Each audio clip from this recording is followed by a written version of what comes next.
우리 옆사람과 인사 한번 나눠볼까요? 샬롬. 하나님은 형제를 사랑하십니다. 하나님이 형제에게 은혜 베푸시기를 기뻐하십니다. 하나님은 형제를 크게 축복하실 것입니다. 할렐루야. 우리 광주 시암교회 지킴이가 있습니다. 이 지킴이는 얼마나 충성스러운지 모든 사람들이 예배를 마치고 집으로 돌아갈 때에도 홀로 남아서 교회를 지키는 충성스러운 일꾼인 것입니다. 여러분, 그가 누구지요? 새순이. 진돗개 잡종인 새순이다라고 하는 말입니다. 새순이가 어릴 적 이야기입니다. 강아지 때 이야기입니다. 지금은 많이 커 있습니다만 엄마의 품에서 갓 떨어졌을 때 어릴 적의 이야기입니다. 새순이와 함께 놀고 있던 한 아이가 새순이를 보면서 눈물을 글썽이면서 울고 있었습니다. 그래서 제가 물었습니다. 왜 우니? 예쁘잖아. 쌍꺼풀이 돼가지고 예쁘잖아. 착하잖아. 말도 잘 듣잖아. 그런데 왜 우니? 그랬더니 이 아이가 하는 이야기가 불쌍하잖아요. 불쌍하다라고 하는 겁니다. 그래서 제가 물었습니다. 왜 불쌍한데? 엄마가 없잖아요. 엄마가 없는데 저 어린 것이 어떻게 혼자 살아요? 엄마가 없어서 슬프다라고 했습니다. 이 어린 것이 엄마가 없이 어떻게 사냐는 것입니다. 저는 그 이야기를 들으면서 그래, 네가 어른들보다 낫구나. 우리는 새순이를 보면서 마냥 예쁘다라고 좋아만 했지 새순이의 아픔과 슬픔을 전혀 모르고 있었구나. 그래, 네가 어른들보다 낫구나. 슬픈 것을 보아도 슬퍼할 줄 모르고 아픈 것을 보아도 아파할 줄 모르고 힘든 것을 보아도 힘들어할 줄 모르는 어른들보다 네가 낫구나. 저는 그 이야기를 들으면서 비록 강아지지만 엄마를 잃고 얼마나 슬펐을까, 얼마나 마음이 아팠을까, 얼마나 힘들었을까라고 하는 생각을 하게 된 것입니다. 사람은 누구나 상실의 아픔을 가지고 사는 것입니다. 그 상실이 크든지 작든지 사람들은 상실을 가지고 살아가게 된 것입니다. 부모를 잃었다든지 남편을 잃었다든지 아내를 잃었다든지 자식을 잃었다든지 형제를 잃었다든지 친구를 잃었다든지 이웃을 잃었다든지 사람은 상실의 아픔을 가지고 살아가는 존재인 것입니다. 상실은 참으로 가슴 아픈 일입니다.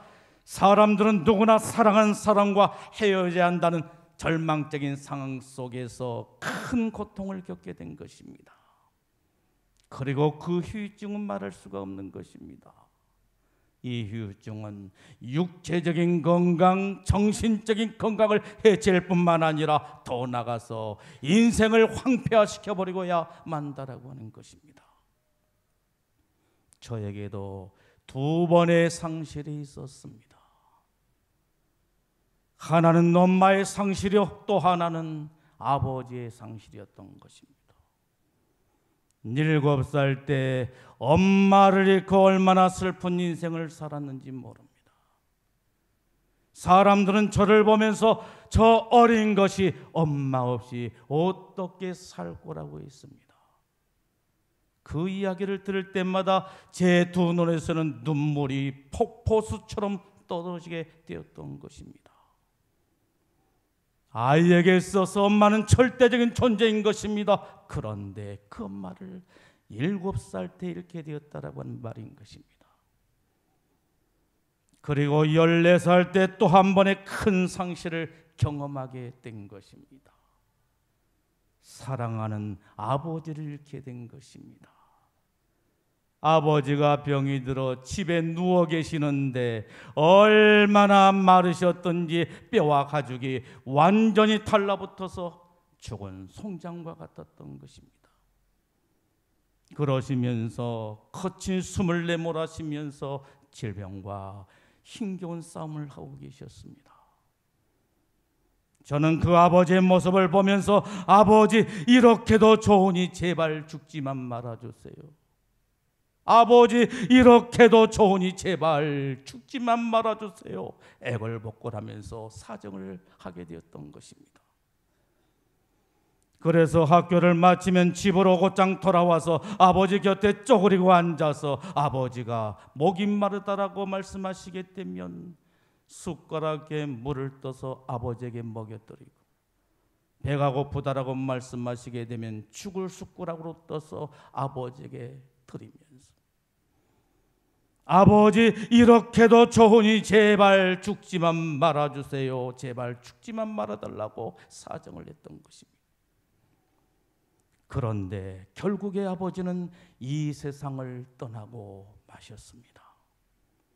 오는 것도 내 맘대로, 가는 것도 내 맘대로 할 수 없는 것이 바로 인생인 것입니다. 결국에 아버지는 그렇게 해서 세상을 떠나시게 된 것입니다. 이것은 말할 수 없는 슬픔이요, 아픔이요, 고통이요, 말할 수 없는 큰 상처였다라고 하는 말인 것입니다. 한마디로 절망 그 자체였던 것입니다. 그런데 이게 웬일입니까? 이제는 다 끝난 인생이라고 생각을 했는데, 더 이상 희망이라고는 찾아볼 수 없다라고 생각을 했는데, 오늘 제가 이렇게 멋지게 이곳에 설 수 있었던 것, 그것은 바로 무엇 때문이었습니까? 하나님 때문이었던 것입니다. 이 땅의 수많은 사람들이 인생의 터닝 포인트는 하나님이었다라고 말했던 것처럼, 오늘 제게 있어서 이 자리에 존재할 수 있었던 그것은 바로 하나님 때문이었다라고 하는 말인 것입니다.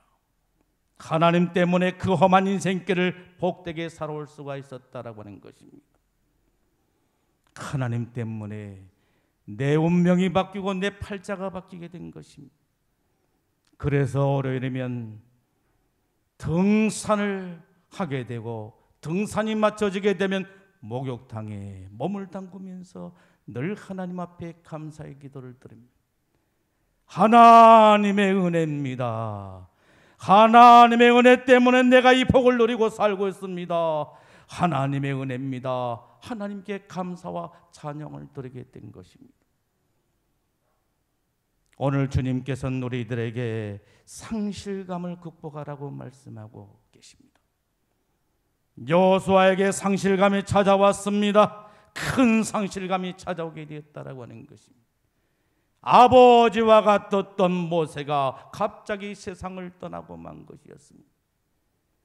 늘 사랑으로 돌봐주시고 늘 인도해 주셨던 아버지와 같은 사랑하는 모세가 세상을 떠나고 말았다라고 하는 것입니다.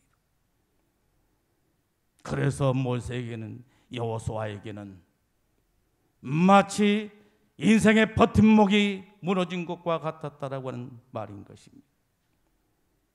그러자 여호수아는 큰 슬픔의 수렁에 빠지게 되었고, 상실감의 깊은 웅덩이에서 호적거릴 수밖에 없었던 것입니다. 그런데 그 여호수아가 어떻게 그 엄청난 상실감을 극복하고 성공적인 인생을 살아갈 수가 있었느냐는 것입니다. 하나님을 믿는 믿음 때문이었다라고 하는 것입니다. 여호수아에게는 믿음이 있었습니다. 하나님을 믿는 믿음이 있었던 것입니다. 조상적부터 믿어왔던 하나님을 믿는 믿음이 있었다라고 하는 말씀인 것입니다. 이 하나님을 믿는 믿음이 그를 상실감에서 꺼냈을 뿐만 아니라 성공적인 인생을 살게 했다라고 하는 말인 것입니다. 여러분, 여호수아가 아버지와 같은 모세를 잃고 힘들어할 때 누가 여호수아를 찾아와서 위로하고 힘을 주고 용기를 주고 희망을 주게 되었습니까? 이스라엘 백성들이었습니까? 아니면 모세의 측근들이었습니까? 아니면 형제들이었습니까? 아니었습니다. 그 누구도 여호수아에게 희망을 주지를 못했다라고 하는 말씀인 것입니다. 오직 그를 위로하고 용기를 주고 희망을 주신 분은 하나님뿐이었다라고 하는 것입니다.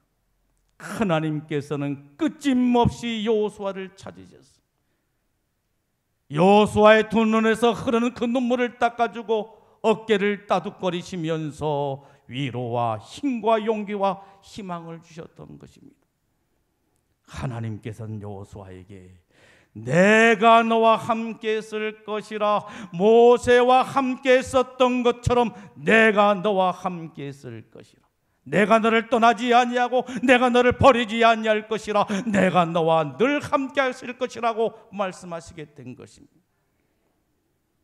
그러자 여호수아는 하나님께로부터 위로함을 받고 새 힘을 얻어서 마침내 모세의 뒤를 이어서 이스라엘의 민족 지도자, 대통령이 되는 영광을 얻게 되었다라고 하는 말씀이고, 요단을 건너서 이 약속의 땅 가나안 땅에 들어가는 축복을 누리게 되었던 것입니다. 여호수아는 자신의 신앙 경험을 통해서 여호수아 24장 15절 말씀을 통해서 이스라엘 백성들에게 이렇게 외칩니다. 만일 여호와를 섬기는 것이 너희에게 좋지 않게 보이거든 너희가 섬길 자를 오늘날 택하라. 나와 내 집은 오직 여호와만을 섬기겠다라고 외치게 된 것입니다. 이것이 여호수아의 간증이요 이것이 찬송이었다라고 하는 말인 것입니다. 여호수아는 하나님을 믿는 믿음으로 말미암아 상실감을 극복했다라고 하는 말씀이요 위대한 용사가 되어 마침내 가나안 땅을 정복하는 큰 업적을 이루게 되었다라고 하는 말씀인 것입니다. 여러분, 혹시 우리 가운데 상실감으로 인해서 힘든 인생을 살아가는 성도들이 계십니까? 상실감으로 인해서 슬픔에 빠져 넋을 잃은 채 먼 산을 바라보면서 무기력한 인생을 살아가는 그러한 성도는 없습니까? 그렇다면 하나님을 믿으십시오. 하나님을 믿는 믿음을 가지고 사십시오. 여호수아처럼 하나님을 믿으십시오. 하나님을 믿는 믿음이 여러분들을 상실감에서 꺼낼 뿐만 아니라 여러분들의 인생에 큰 승리를 주게 될 줄로 믿습니다.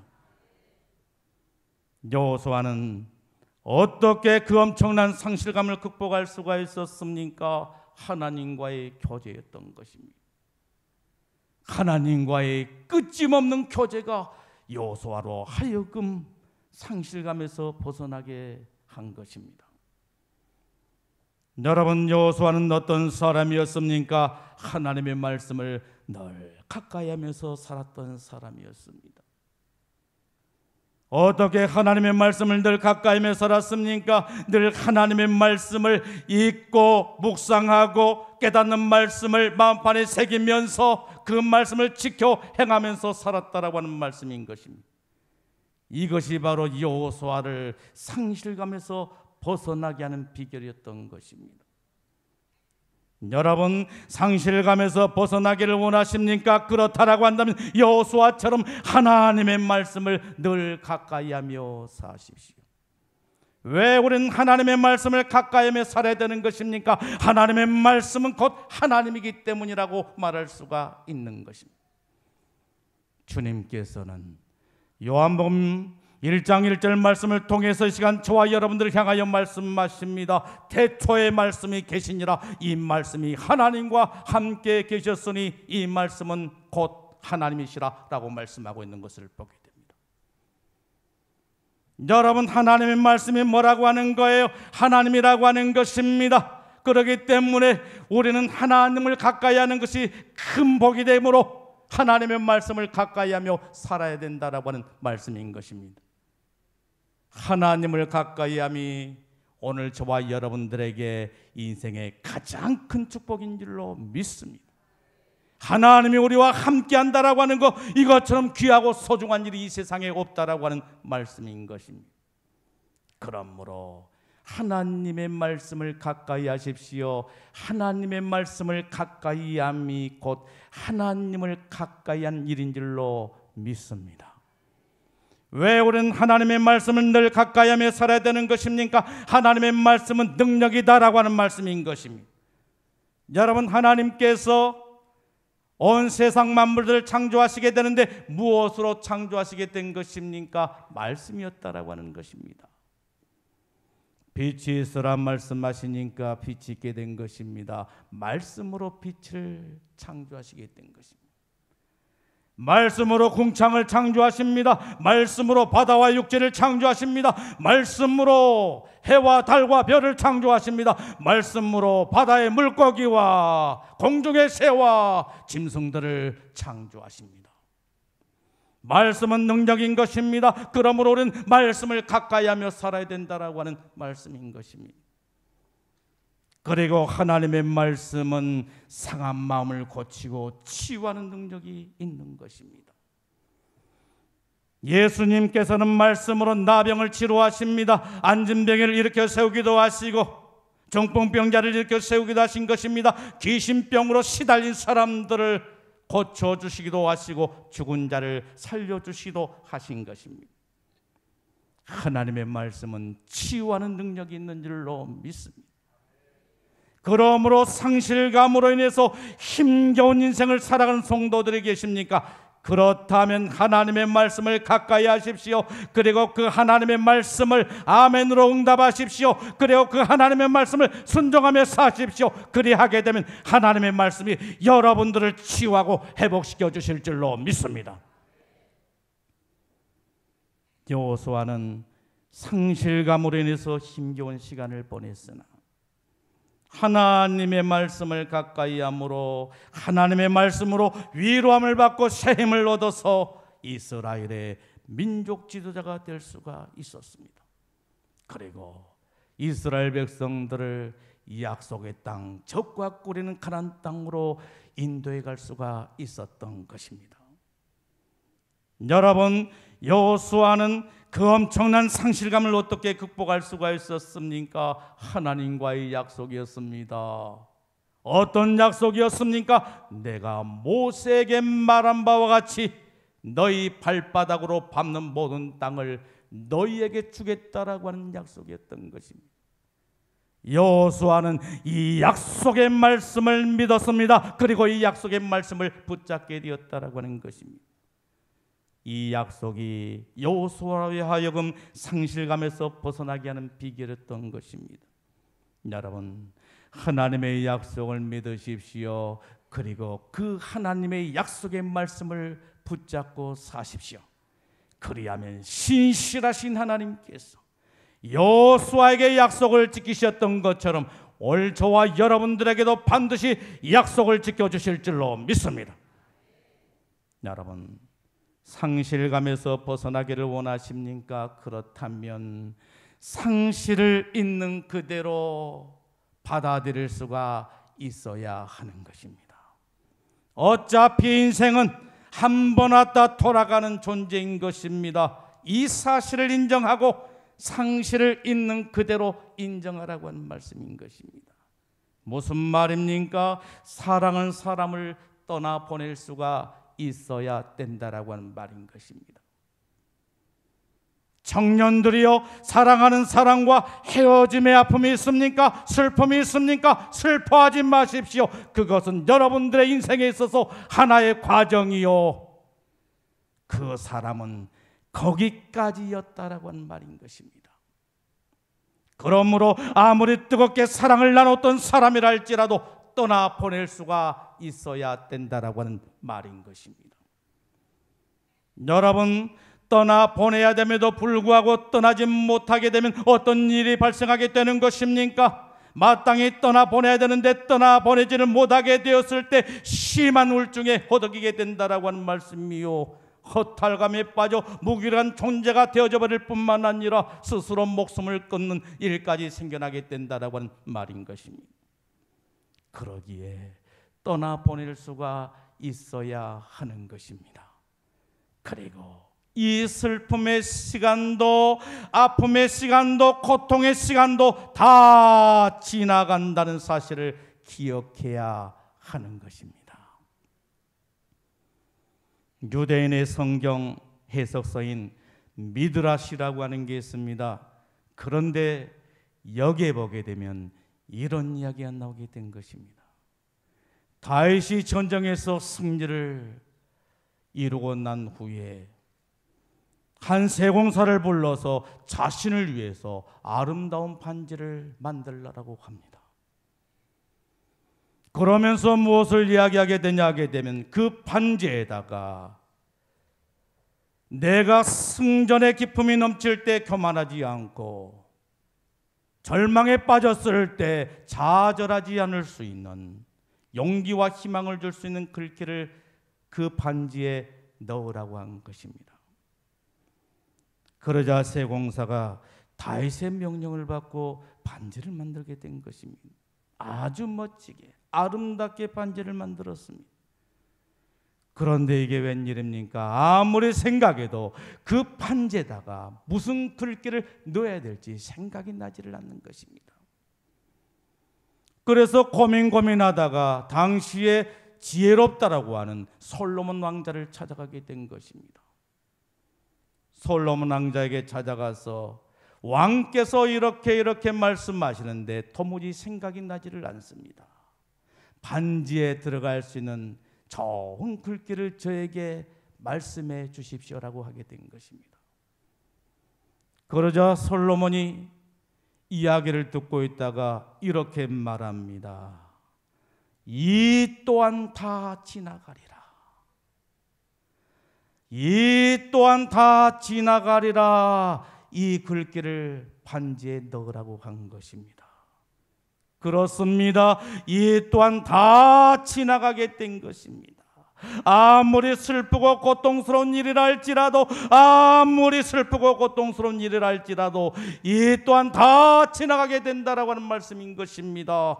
올해는 결코 이 진리를 잊지 말아야 된다라고 하는 말씀인 것입니다. 그리고 하나님의 약속을 붙잡고 살아야 되는 것입니다. 어떤 약속인 것입니까? 시편 27편 10절 말씀을 통해서 주님께서는 이 시간 저와 여러분들을 향하여 말씀하십니다. 내 부모는 나를 버렸으나 여호와는 나를 영접하시리라. 내 부모는 나를 버렸으나 하나님은 어떻게 하신다라고 하는 거예요? 나를 영접하시리라. 이 말씀이 어린 시절에 부모를 잃고 슬퍼하던 저에게 얼마나 위로의 말씀이 되었는지, 힘이 되었는지 알 수가 없는 것입니다. 내 부모는 나를 버렸으나 하나님은 나를 영접해 주시게 된 것입니다. 그렇습니다. 오늘 저와 여러분들이 부모로부터 버림을 받았다 할지라도 하나님은 우리를 버리지 아니하시고 떠나지 아니하시고 영접해 주신 줄로 믿습니다. 올해는 이 약속을 결코 잊지 말아야 하는 것입니다. 이 약속의 말씀이 오늘 저와 여러분들을 상실감에서 벗어나게 할 뿐만 아니라 승리의 삶으로 이끌어주게 될 줄로 믿습니다. 사랑하는 성도 여러분, 상실의 아픔과 고통으로 힘겨운 인생을 살아오고 계십니까? 그렇다면 요수아처럼 하나님을 믿으십시오. 하나님을 믿는 믿음으로 사십시오. 그리고 하나님과 끊임없이 교제하며 사십시오. 그리고 하나님의 약속을 꼭 붙잡고 사십시오. 그리하면 상실의 고통에서 벗어날 뿐만 아니라 승리의 인생이 여러분들에게 열려지게 될 줄로 믿습니다. 기도하겠습니다.